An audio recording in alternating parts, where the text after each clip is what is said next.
began on a rain-slicked street in the middle of November, the kind of night where the fog seems to breathe and every shadow whispers your name. I had stayed late at the university library, trying to finish my midterm research. As I walked home alone, my boots splashing in shallow puddles, I felt it, a sharp, cold awareness, a presence, like something old and terrible was watching me. Then I saw him, not the one who had been watching me, but the one who stopped him. A man, no, not a man, a being, tall and lean, draped in a long black coat that fluttered even when the wind didn't blow. His face was pale, carved from marble, with cheekbones like blades and hair dark as midnight. But it was his eyes that held me, the color of deep garnet, glowing softly in the dark, like coals that never died. He stood between me and a man who had been following me with a knife. The attacker snarled, lunging forward. In a flash, too fast for the eye, my mysterious protector was on him. There was a blur of movement, a wet, sharp sound, and the would-be assailant fell to the ground with a groan, not dead, but unconscious. My savior turned to me. "You're safe now," he said, in a voice like velvet wrapped around steel. Who are you?" "My name is Lucian," he said, "and I've been assigned to protect you." I didn't understand what he meant. Protect me? Assigned by whom? But Lucian wasn't interested in small talk. He told me to go home, not to speak of this to anyone, and that we would talk again soon.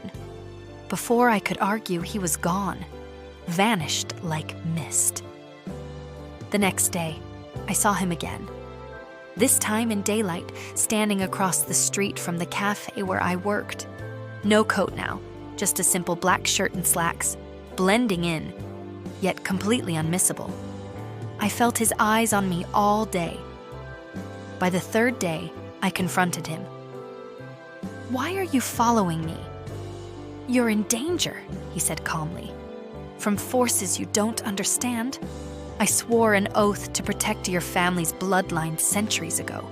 Now that oath extends to you." I laughed nervously. "You sound insane." Lucian didn't flinch. "I am a vampire, Alina, and while I don't expect you to believe me, you need to understand your life is not what you thought it was." Then he handed me something, a letter, old, yellowed, sealed with wax, my name written in my mother's handwriting. I hadn't seen that handwriting in 15 years, not since the fire that killed my parents. Inside the envelope were only 2 lines. "If you're reading this, Alina, then the time has come. Trust Lucian. He has protected us for generations." My knees buckled. The cafe door clanged behind me as I stumbled back inside, letter clutched to my chest, heart racing with fear. And something else, curiosity. Lucian told me everything that night. We sat in my apartment. The lights were low. He didn't sit like a normal man. He perched, alert, as if ready to strike at any moment. He told me how my ancestors had once protected an ancient artifact called the Crimson Seal, a relic that held dormant power connected to vampire origins. Many believed it was just a myth, but some, powerful, monstrous vampires known as the Obsidian Court, still hunted its last keepers. My family. "You are the last blood descendant," he said, "which makes you the final key." Key to what? To awakening a force that could unmake the fragile balance between our worlds. Lucian told me that my parents hadn't died in an accident. They were murdered. "You were meant to die with them," he said softly, his gaze lowering. But I intervened. "You've been watching me ever since?" He nodded. "From a distance. Until now. I should have been terrified, but somehow I wasn't. There was something about Lucian, his presence, his voice, the way his eyes softened when he looked at me. Not just a protector, something more. "I don't want to be anyone's key," I whispered. "You may not have a choice." Danger found us a week later. I had returned home from work to find my apartment door hanging open. Inside, 3 vampires waited, pale, sharp-toothed, eyes like frozen glass. They moved fast, too fast. I couldn't scream. I couldn't even move. Lucian arrived in a storm of fury. He fought like a myth. His movements were fluid, inhuman, savage, and beautiful. When it was over, 2 were dust. The 3rd fled, wounded. Lucian collapsed. One of their blades had pierced his side, a rare, enchanted weapon dipped in dead man's ash, poison to a vampire. "You'll die," I cried, cradling his head. "What do I do?" He looked at me, pain thick in his voice. "There's only one way, the blood pact. If you take my blood, the bond will protect you and restore me." "A vampire bite?" "No," he said. "It is more than that. A soul bond, eternal, irreversible." I hesitated.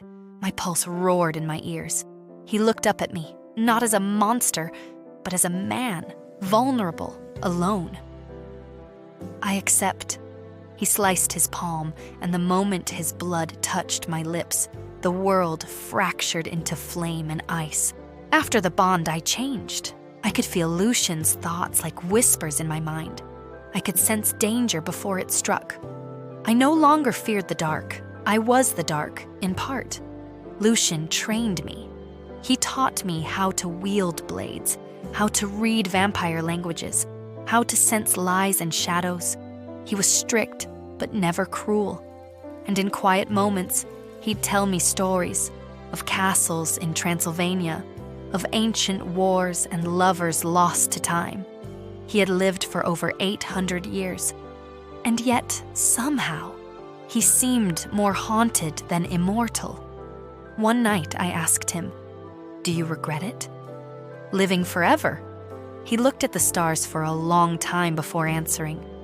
"I regret not dying with the one I loved." I didn't ask more, but I understood. Immortality wasn't a gift. It was a long, slow sorrow. Eventually, we found the location of the Crimson Seal, an abandoned abbey in the Black Forest. We arrived just before dawn. The Obsidian Court was already there, waiting. Dozens of them, led by a vampire older than Lucian, a cruel creature named Severin. "Give me the girl," Severin hissed, "and I'll let you live." Lucian stepped in front of me. "You'll have to kill me first." So be it. The battle was cataclysmic. Vampires moved like lightning. Ancient magic tore the earth. I fought beside Lucian, my heart sinking with his. The bond gave me strength I didn't know I had. Finally, Lucian and Severin clashed. Sword against claw, hatred against grief. It ended with Lucian's blade buried in Severin's chest. The seal was ours. Lucian crushed it. "Some things are better forgotten," he said, dust blowing in the wind. That was 6 months ago. Life is quiet now, in a strange, dangerous kind of way. The Obsidian Court is shattered, but others may rise. And so, Lucian remains, by my side, my shadow, my sentinel. We don't talk about what we are. The bond is unbreakable.